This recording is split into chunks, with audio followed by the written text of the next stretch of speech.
జింకే కాదు. Watch our web series Constable Kanakam streaming now only on ETV Win app.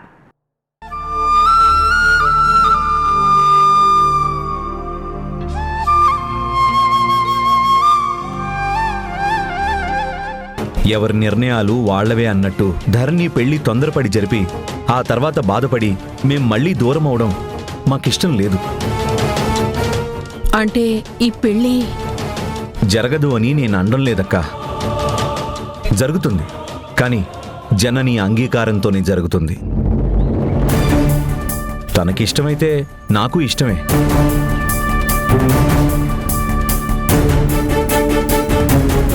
కన్న కూతురు కళ్ల ముందే ఉండబోతుంది అంటే ఏ తండ్రి మాత్రం కాదంటాడు?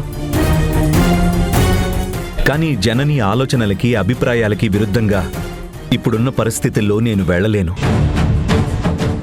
She my better half. She can think better than me అని కాన్ఫిడెన్స్ నాకుంది.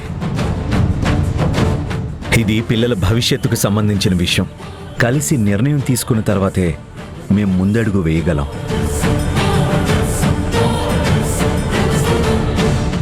రే ధీరజ్, ఇలా అంటున్నానని ఏం అనుకోకు.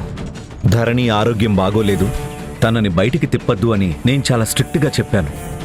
కానీ నువ్వు ధరణిని వెంటేసుకొని ఊరంతా తిరుగుతున్నావు.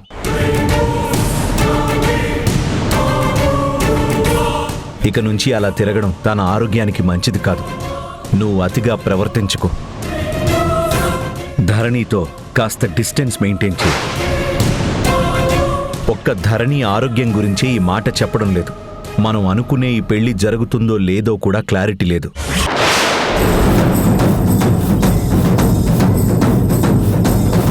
అందుకే మీ ఇద్దరి మంచి కోరి చెప్తున్నాను. ఆ తర్వాత నా కోపం సంగతి మీకు తెలుసు కదా. నా కంట్రోల్లో నేను ఉండను.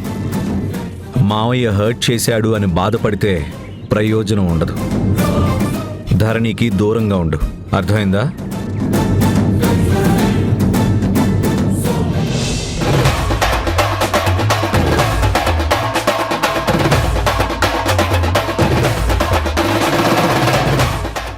ఏంటి మమ్మీ, మావయ్య ఇలా మాట్లాడుతున్నాడేంటి? మాట్లాడతాడు. ఇంతకుముందు అక్క అక్క అంటూ అమ్మలా భావించి నా ప్రేమలో మునిగి తేలేవాడు. నా గురించి ఎవరు ఏం చెప్పినా నమ్మేవాడు కాదు. రివర్స్లో వాళ్ల మీద అటాక్ చేసేవాడు. కానీ ఎడబాటు తర్వాత దగ్గరైంది కదా, ఆ జననిని పూర్తిగా నమ్మి ముచ్చులో పడ్డాడు. అది ఎగేస్తుంది, వీడు దాని మాటలు నమ్మి మన మీద రివర్స్ అవుతున్నాడు. రేపు ఎటుపోయి ఎటొస్తుందో తెలీదు కానీ రే, ఎందుకన్నా మంచిది నువ్వు మీ మామయ్య చెప్పినట్టు జాగ్రత్తగా ఉండు. ఏంటి మమ్మీ, అంటే మన ప్లాను ఆపరేషన్ అంతా వేస్టేనా? ఈ స్కీమ్ మధ్యలోనే ఆపేయాలా? అంటే నేను ధరణిని కలవకూడదా? ఒరే, ఆ జనని నా తమ్ముణ్ణి బాగా మాయ చేసి నాకు అడ్డు నిలబడాలనుకుంటుందిరా.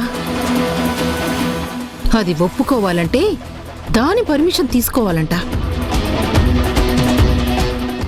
గొడకి నా గురించి పూర్తిగా తెలీదు కదా. ముందు పెళ్లి కాని ఆ తర్వాత నేనేంటో చూపిస్తా.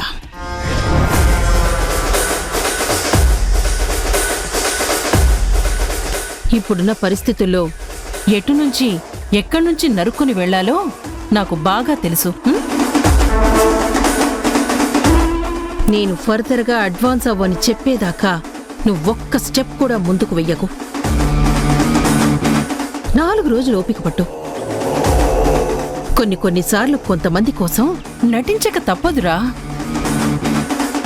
ఓకే? కానీ ఎప్పుడు నా ఆర్డర్ వస్తుందా అని రెడీగా ఉండు. రేపు పొద్దున్నే నేనేంటో అందరికీ తెలిసొచ్చేలా చేస్తాను. Okay mummy.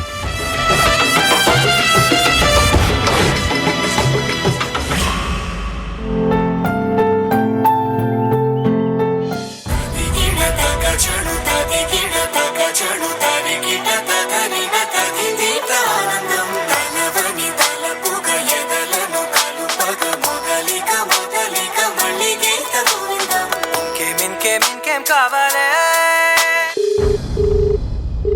ఇకై నువ్వే వచ్చి వాలావే ఇక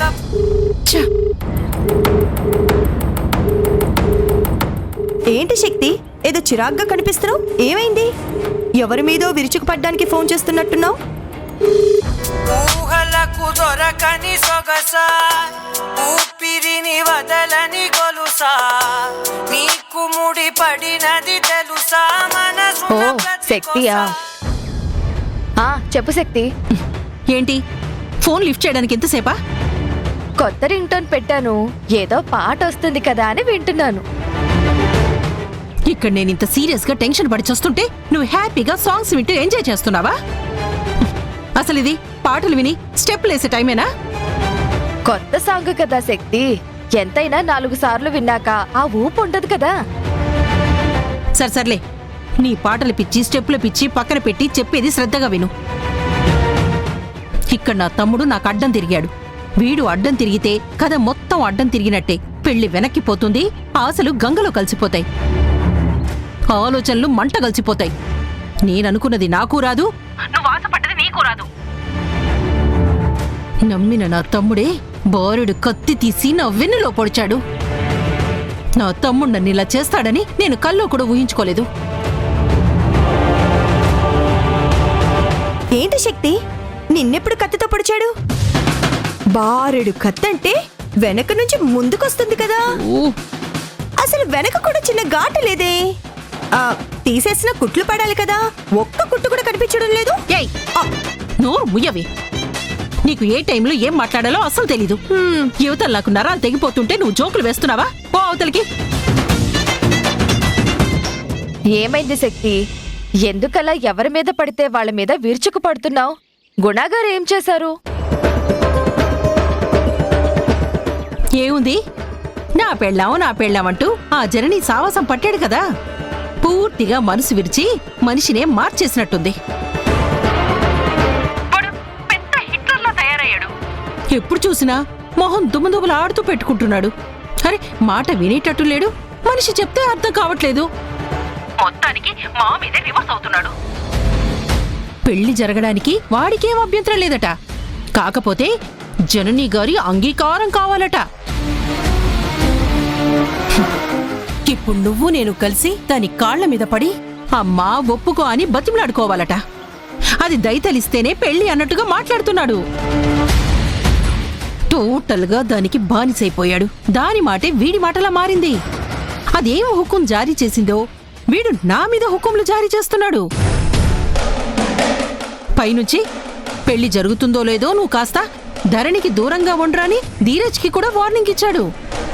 అంటే ఈ పెళ్లి జరగదా? నా వాటా డబ్బులు నాకు రావా? నోక్కు తినేవాడి బొచ్చే గీక్కు తినడానికి వచ్చినట్టుగా ఉంది నీ వ్యవహారం. అరే, మొదటికే మోసం వచ్చింది, నా ఆశలు అడియాసలు అయిపోతున్నాయి. నేను నా కొడుకే చిప్పు పట్టుకోవాల్సి వస్తుందేమోనని నేననుకుంటుంటే నువ్వు నా వాటా రాదా, నా డబ్బులు రావా అంటావేంటి?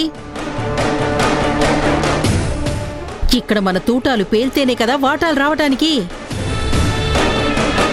ఏమవుతుందో ఏమో, కాళ్ల కింద భూమి కదులుతున్నట్టుంది. ఒళ్ళంతా టెన్షన్తో వడికిపోతుంది.